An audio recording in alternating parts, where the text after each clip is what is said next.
So St. Mary's itself was a church from 1854 until it closed down in 1981.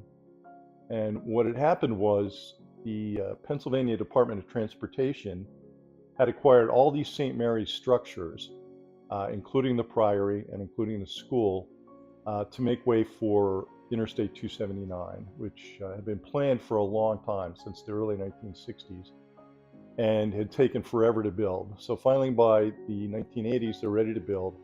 And so they went and PennDOT took over the property from the diocese, and they were preparing actually just to tear the church down and the priory itself. But they remained open and active till 1981. The priory was founded in the mid 1980s by my mom, Marianne, and my dad, Ed.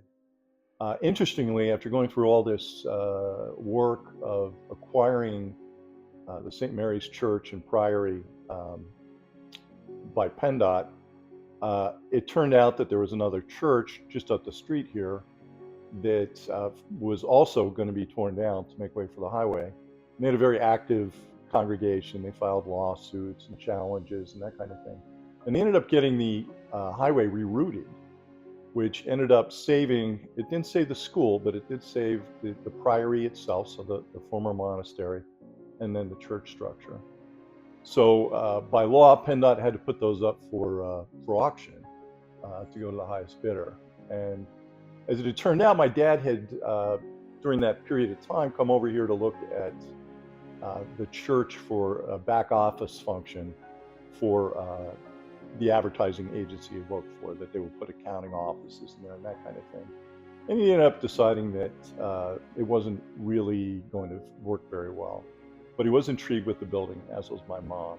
And so when this went up for auction, oddly enough, my dad was overseas on a business trip, and he had authorized my mom to go up to a certain amount to bid on this thing. So there were two bidders, and she had the high bid. So he came back to the airport, and there was no cell phoning people overseas back in the mid-'80s. It was very expensive. So he gets off the plane, and she says, "Well, we just bought a church. What are we going to do with it?"